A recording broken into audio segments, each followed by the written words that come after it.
BBC's Trust Me, I'm a Doctor. It's Dr Zoe Williams.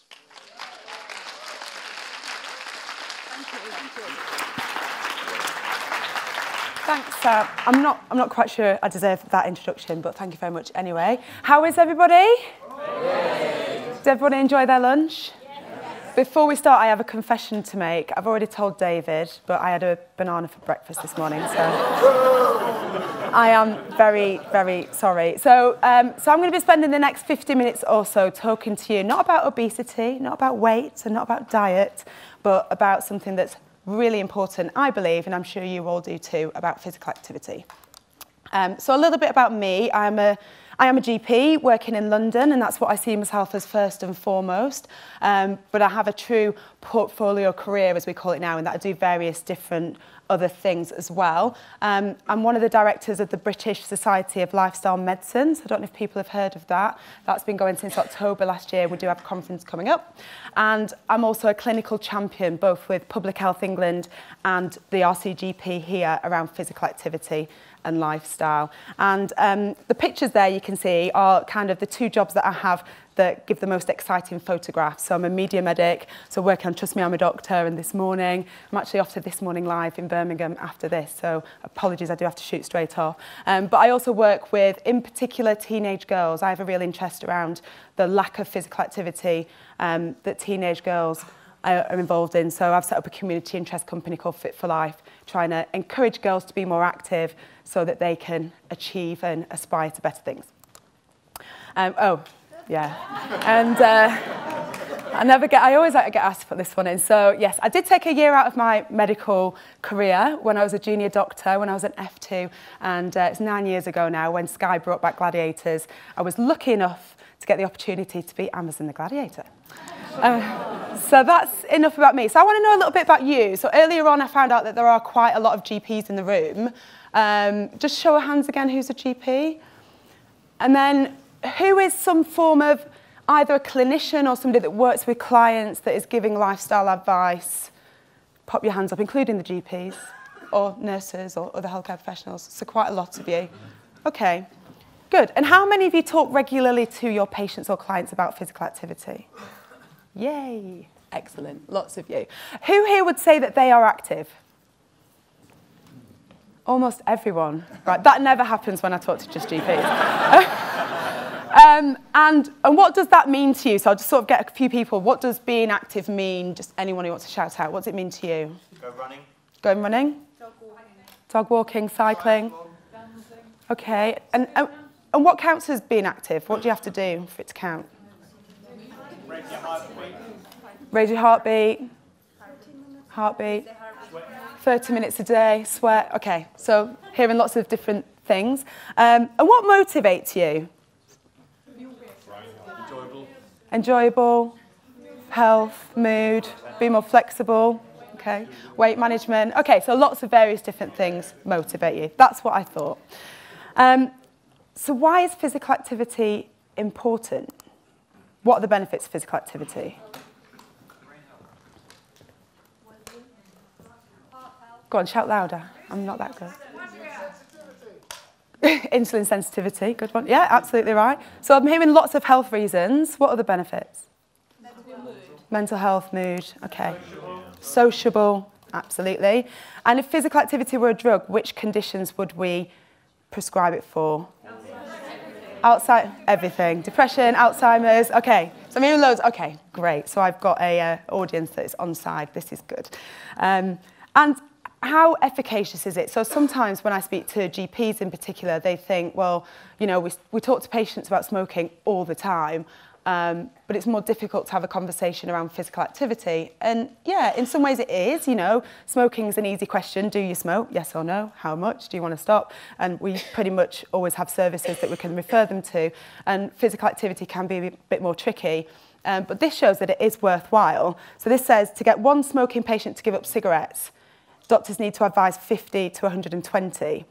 But to get one inactive patient to meet the recommended levels of physical activity, we only need to advise 12. So that's a really powerful slide when we show it to GPs and get them to think, all right, well, maybe it is worth us investing our time and energy into looking into this. So what counts as physical activity then? Here's a scale. Sleep is on the left, and sleep is not physical activity, but it is good for us. We need it. It has restorative functions, and our body state of metabolism when we're sleeping is generally something that is deemed to be good. So you're allowed to sleep. What about sedentary behaviour? What about being sedentary?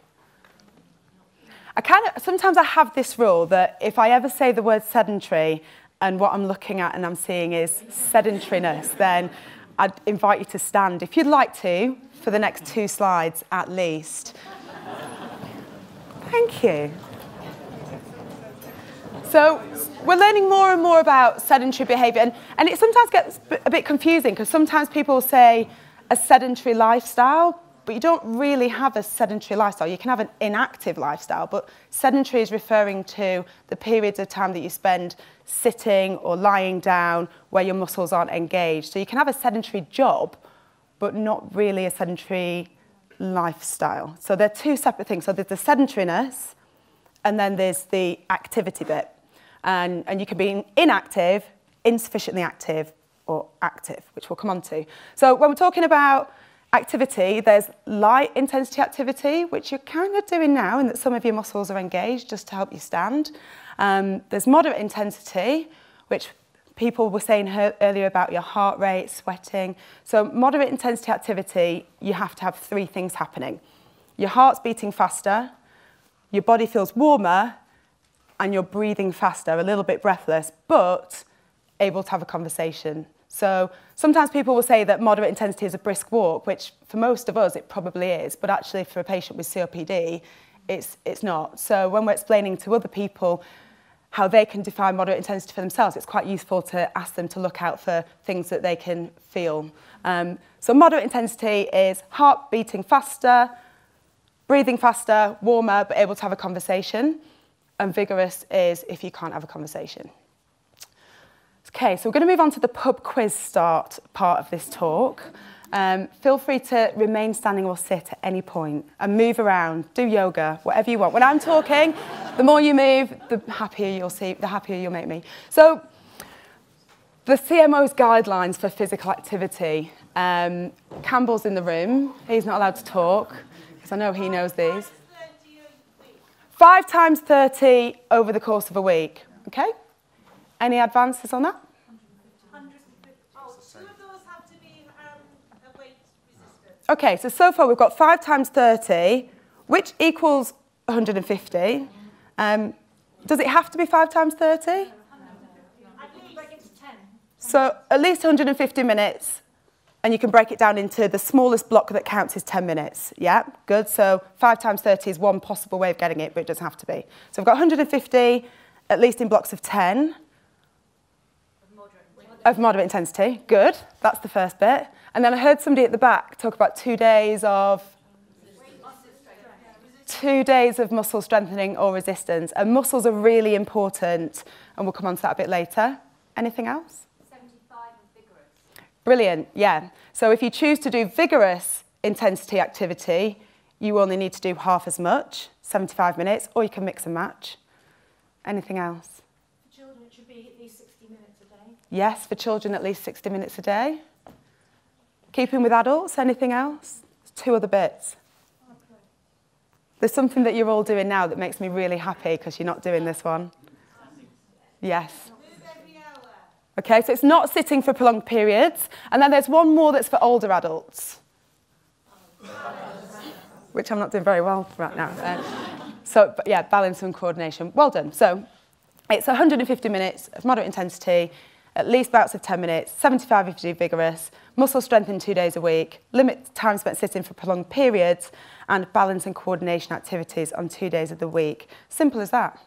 But there's this really useful infographic here on the right that you can download for free. If you just put in CMO, infographic, physical activity, and you can print them off. They're quite useful tools to use with patients, clients, or just reminders for ourselves.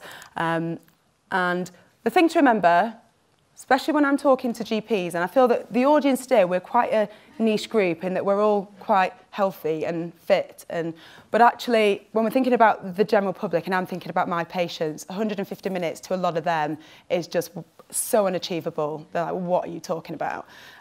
So I think the thing to remember is that unit of 10 minutes, so every additional 10 minutes that somebody can do will give them health benefits. So that's something quite helpful to remember, building towards the 150. And if they're doing more than 150, you know, maybe talk about their diet instead. What do people think about that, 150? What's it based on? What's it based on, yeah? I would ask. Yeah. And what should it be based on? Evidence, yeah? Well, that's because we like to believe evidence is the way, but... Yeah. Okay.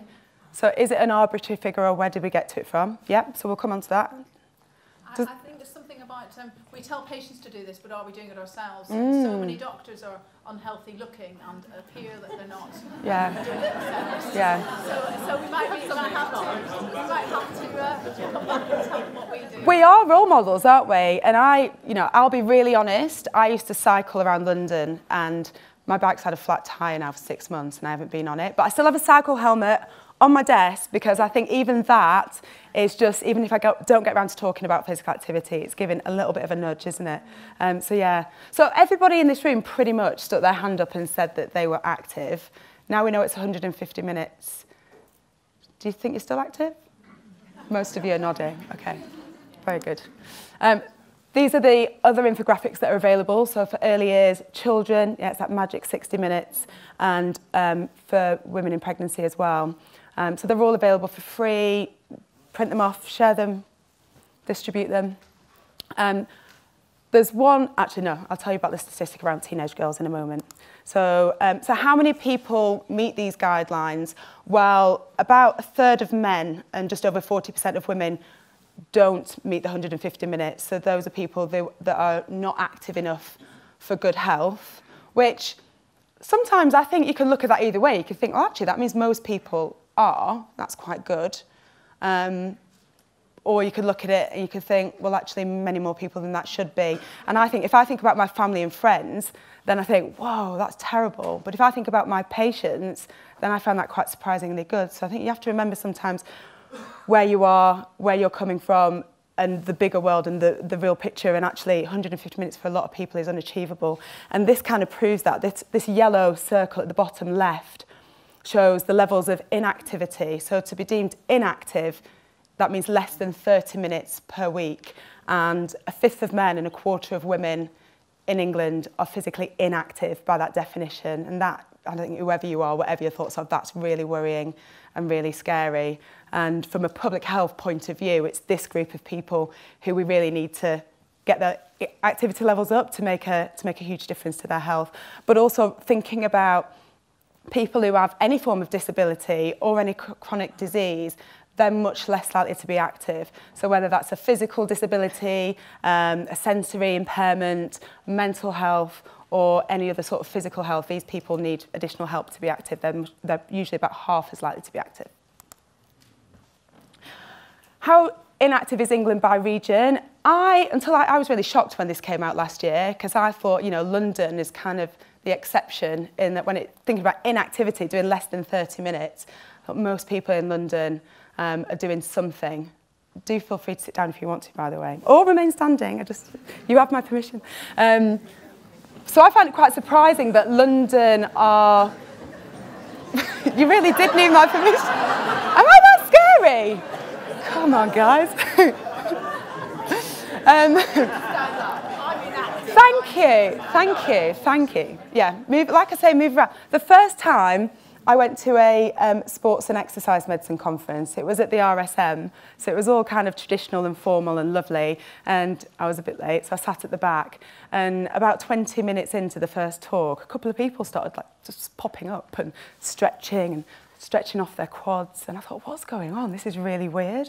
And then people started doing it. And actually, when you go to a sports and exercise medicine conference, people just move around, so feel free to move. I think we need to change that culture, don't we, that we should sit still all the time. So yeah, I was quite surprised by London, but yeah, 22% of people in London are inactive. And then this is just a slide that says, well, what is the reason for this? Why do we move so little? And what sort of words crop up in your mind when you look at that? Convenience. Why is nobody using the stairs? Cars, yeah. So I think in the simplest way to look at it, I think, is because we don't need to. And as human beings, we're kind of programmed to take the path of least resistance.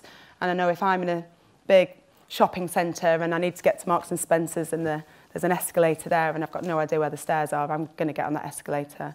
So there's a lot of work to be done. There's a lot of change to be done in our environments as well. But yeah, I think because we don't need to move, often we don't. And I always think, imagine if we could go back and speak to our ancestors from many, many, many moons ago and say that a lot of people pay quite an extortionate amount of money every month to 3 or 4 times a week walk into this big box and lift up really heavy things, and then just put them down again and keep doing that, or run till they're sweating and out of breath but they don't get anywhere. And it's just, you know, we actually have to put effort into moving now, which is probably the reason why.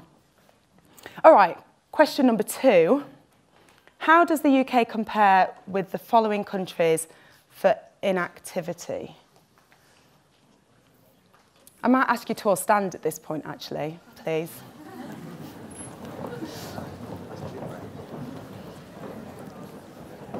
It is after lunch, so no sleeping allowed. So if you think that in the UK we as a nation are more active than the Netherlands, please sit down. Nobody. More active. Okay. If you think we're more active than France, please sit down. More active than Finland? Do you think we're more active than Germany? 2 people sitting down. Do you think we're more active than Australia? No. Quite a few sitting down.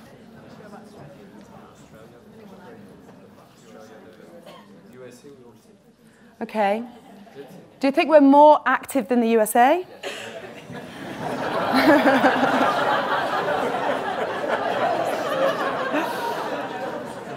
So 1, 2, 3, 4, 5, 6, 7. We've got less than 10 people still standing. Okay, there's your answer.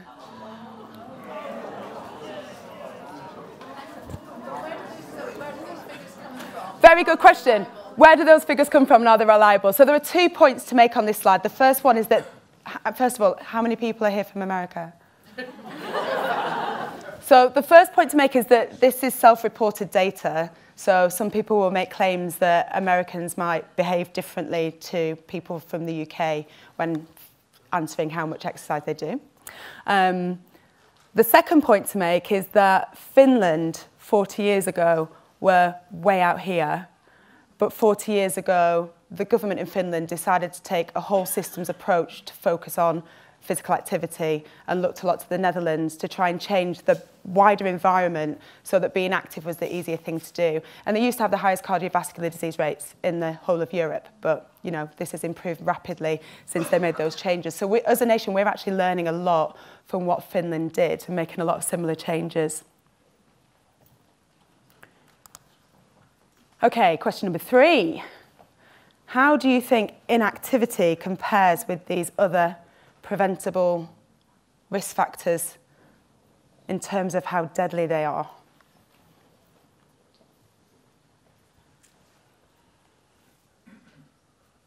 Silence. Which do you think is the most dangerous? Smoking. And this is in the developed world. So smoking, correct. What do you think second most? Obesity. Some people say physical activity. Okay. So there's the answer. Tobacco is still the deadliest, followed by hypertension, overweight and obesity, physical inactivity, and high blood glucose. But I think my main point on this slide, well, there's 2 actually, for the clinicians in the room is just have a think about how much time we spend focusing on these 4, and perhaps how little time we focus on this one. And the other point is that if we amend this one, then all of these, it helps manage all of these, including smoking. Doesn't help you lose weight, but it may help control your weight. Unless you do double the guidelines, and then I believe weight loss, it can help weight loss. So inactivity is killing us.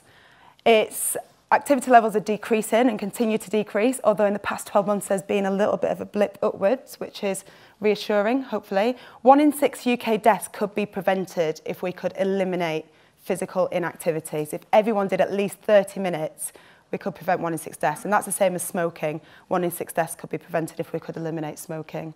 And also up to 40% of long-term conditions could be prevented if physical inactivity didn't exist. It's costing us a fortune, so 7.4 billion to the economy and almost $1 billion directly to the NHS. So this is a question about how did we get to the 150, who gains the most. So this is a dose-response curve to physical activity. We're using METs here, but I'm not going to go into explaining that. Essentially, as people become more active, as you'd expect, there's a gain in years of life at population level for those aged over 40. This big green line is the 150 minutes. So the reason it's 150 minutes is you get the majority of the benefit at 150 minutes. So it's just before it plateaus off. So you could say, well, why is it not here? Because actually, you know, that's optimal. But if you make it here, then the people who are here find it more unachievable. So it's finding that fine balance between getting the maximal benefit but still making it achievable to those that need to make the changes most. So that's why it's set at 150 minutes. But look what happens here. This is about 30 minutes. So you get the majority of the benefit for that first 30 minutes. And that's why it's really important, even just doing a little bit of physical activity. And I think, I was chatting with David earlier, and I think often with patients when you're trying to help them make behaviour changes, David would tend to go with the diet first. I tend to go with the activity first, and we're all different, and it probably depends on what our interests and our passions are. But if I can get somebody to do a 10-minute walk once a week, then they've achieved something, they've improved their health, and that can help switch their mindset from a can't do to a can do. So that's the reason why. Does that answer your question about why it is? And I don't know if I'm brave enough to even float this idea, but it was just something I was thinking about the Eat Well plate. I can hear you all going, but thinking about that same concept of, with nutrition, of getting the benefit whilst making it achievable and thinking about those who have the worst diets, where does the Eat Well plate sit on there? Is it, you know, it's definitely not optimal. The Eat Well plate is definitely not optimal. But is it maybe, I don't know, if everybody was to eat that, I don't know. Anyway, I'll just float that. I'm not going to go in, it's not my area of expertise. I'm happy to talk about physical activity. I just wanted to share it because it was a thought that I had. So key points then so far is that low physical inactivity is killing us. It's the 4th leading modifiable cause of death. Getting inactive people to do something has more benefit than getting active people to do more. So especially focusing on getting that first 30 minutes in is really important. Something's better than nothing, and starting small and just building up with 10-minute increments gives health benefit. So question number 4. Physical activity reduces the which of these conditions by the magic 20%, that 20% risk reduction. So we'll happily throw statins and aspirin and what have you at you if it will reduce your risk by 20%. Which ones do you think? Depression, yeah. All right, you've sussed me out now. It is all of them, and this is actually taken from 2008, and I can tell you that there's been a lot of studies done since, there's a lot of new evidence, and bowel cancer, for example, it is 50%, so 50% risk reduction of bowel cancer if you're active over the course of your lifetime. And it's not just that, for people who've survived bowel cancer have 50% reduced risk of recurrence if they're physically active. And I don't know if anybody saw the article last week from Australia. Do people see that? Where they've been quite brave in that it's the first time anyone's sort of put it out there in terms of cancer care. When a patient is on their cancer journey, they've kind of pretty much said, when they put all the evidence together and look at it, if that patient is not encouraged and supported to be physically active, It's pretty much negligent, because the benefits of physical activity for somebody who has cancer are so huge, and it's so important, and it has such an effect on their chances of survival that we really, really should be doing it, because that's what physical activity does. And the side effects of physical activity, well, they're all pretty good ones. It makes you feel good as well, makes you feel good about yourself, community, you make friends, and it's free, and it's available to everybody. And there are very few people, there are some, but there are very few people who are so challenged that they can't be active for 10 minutes at a pace that just gets them a little bit out of breath. Very powerful slide to GPs, that one, I think, especially when we're thinking about deprescribing and getting people off drugs, and thinking how many drugs could you get somebody off if you got them to become physically active. So why is it so important? How does it work? 10 minutes. And it's kind of, there are lots of different reasons why it works, but one of the biggies is this idea, everyone's sort of familiar with this idea of chronic low-grade systemic inflammation, which is a bit of a mouthful. So, you know, inflammation's really good if you fracture your ankle, it helps you, but if all of your cells in your body are in this chronic state of grumbling inflammation, then it's just really, really bad for you, and it's thought to be the root cause of a lot of these chronic diseases that you see there. So physical activity reduces chronic systemic inflammation in various different interesting chemical ways that I don't understand, but there are two ways that are quite simple and that I do understand. And one of them is that if you have muscle, we spoke about muscle being important, lean muscle, when it's activated, releases chemicals that are anti-inflammatory. So they're called myokines. So the more muscle you have and the more often you use it, the more your body will be in a natural state of anti-inflammatory. So it's a bit like taking statins and aspirin, but you're just moving and gaining muscle instead. So that's one way. Then the other way is reduction in visceral fat. So I'm not going to stand there and say that physical activity helps you lose weight, but it does reduce your visceral fat. Now, if a person's only got 1 litre of visceral fat inside them anyway, and they become more active and they lose half of that, it's 500 grams. It's not a big change on the scales, but it is a big change to the metabolic health of your body. So visceral fat is pro-inflammatory, so by reducing that, you reduce the inflammatory state of your body. So those are the two biggies, and that's why physical activity is so good for prevention, but also so good for treatment. So treatment of any disease that has an inflammatory process going on in it, which is most chronic diseases. And I like this one about osteoarthritis. Instead of saying wear and tear, we should start saying wear and repair.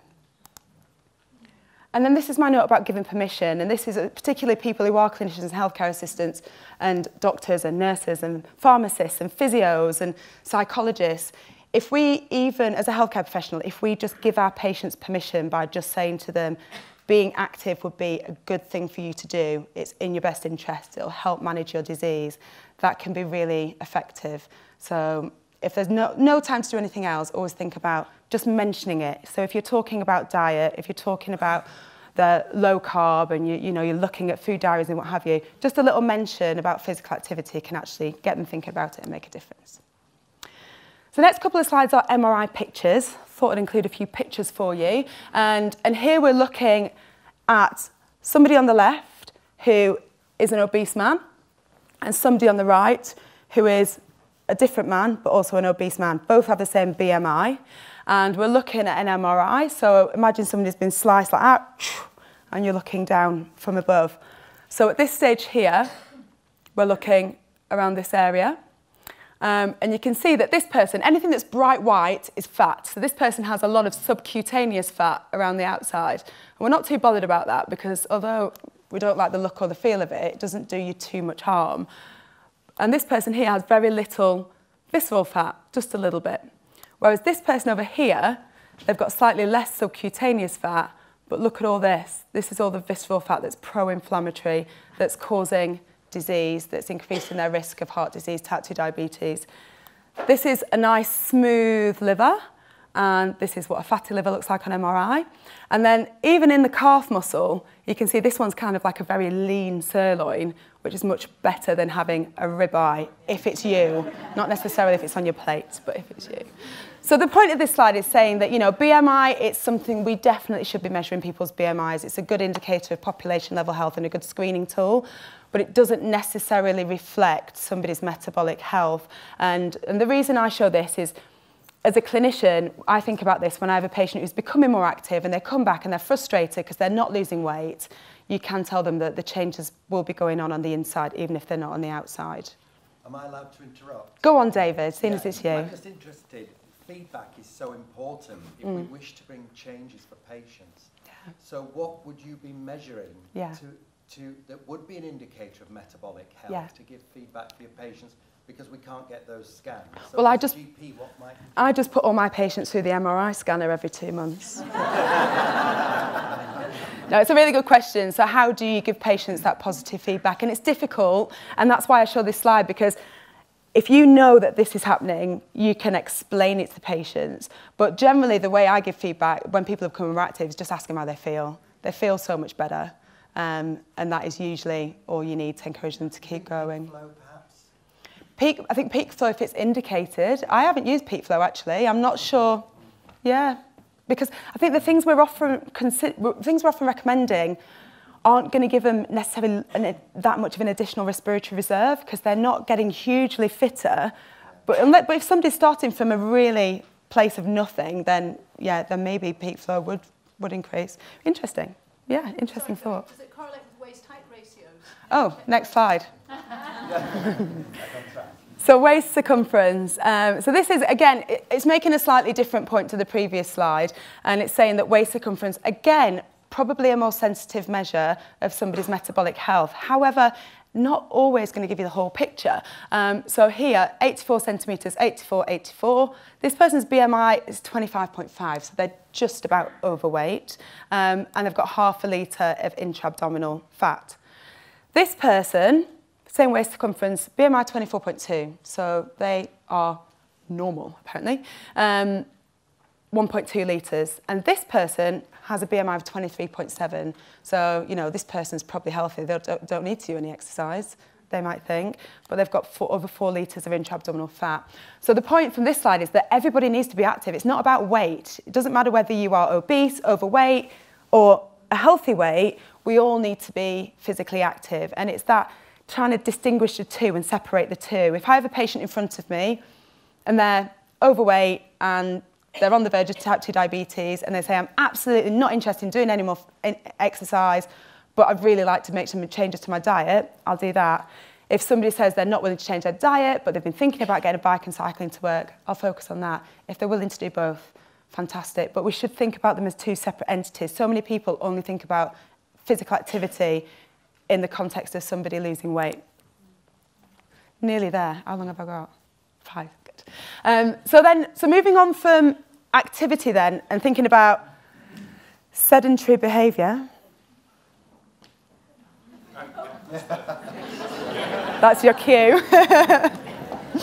So there's a definition on the screen. So basically, prolonged period of sitting. So this is bad for us, even if we're active. So if I'm a GP who cycles to work and back every day, goes to the gym twice a week, but then I sit there in my practice for 8 hours a day without moving, I'm still damaging my health. So it's a separate thing. So we also need to think about moving regularly. So for us GPs, it's easy. We just go and get our patients from the waiting room. That means we move every 10 minutes. But for other people, it might be more challenging. So something else to think about.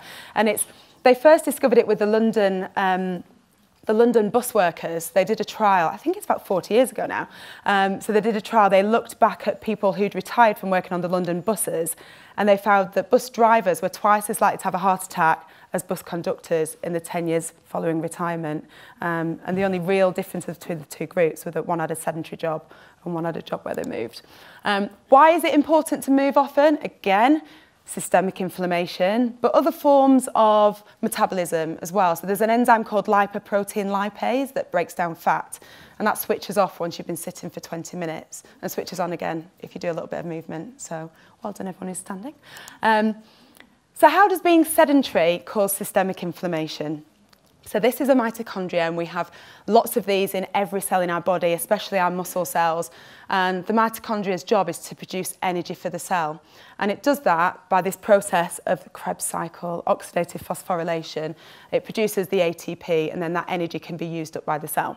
However, if you don't use up that energy, then you get this charge around the membranes.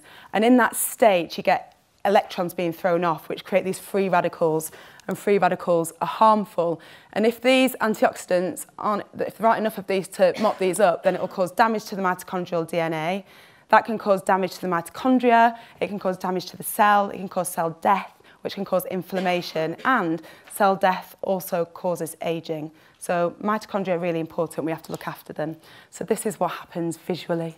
See, I can never sit down and watch 2 movies back to back now because I think I can feel my mitochondria charging. I think, oh, my body's red, I need to move. I've become a bit obsessed with not sitting for too long. However, if you're physically active, then that ATP that's being produced is being used up. You don't get that charge, you don't get the free radicals. You have lots of antioxidants for any free radicals that do arise, and you have healthy mitochondria, healthy cell, healthy person. So clinical tips then for any clinicians is think about just mentioning physical activity at least in every consultation. Just very brief advice like giving permission can make a huge difference. There are some nice guidelines, one of which is physical activity, brief advice for adults in primary care. And remember that moderate intensity varies per individual and what somebody can do. So even just that additional 10 minutes per week can make a difference. And one more statistic for you. 40% of middle-aged adults, and Public Health England define middle age as between the ages of 40 and 60, which I don't know what you think about that. Anyway, 40% of middle-aged adults don't even manage a 10-minute brisk walk per month. So that's where we're starting from. We're starting from a place where there's a lot of work to be done, but there's so much benefit if we can just get people doing a little bit more. Final slide is if you're thinking, how do I get a patient in a consultation? How do I get a patient to change their behaviour? Or maybe you're thinking about your parents or your neighbour or your friends. Have a look at the 5 A's. So ask how much they're doing. Assess if they're interested, if they're willing to change. Advise them why it's a good idea for them, whether it's because of a particular disease they have or because they're low in mood, for example. Assist them to make the changes. So the changes have got to come from them, but you can assist them and then arrange follow-up if it's a clinical setting. Some resources there I can share with you. And that's it for me. Thank you.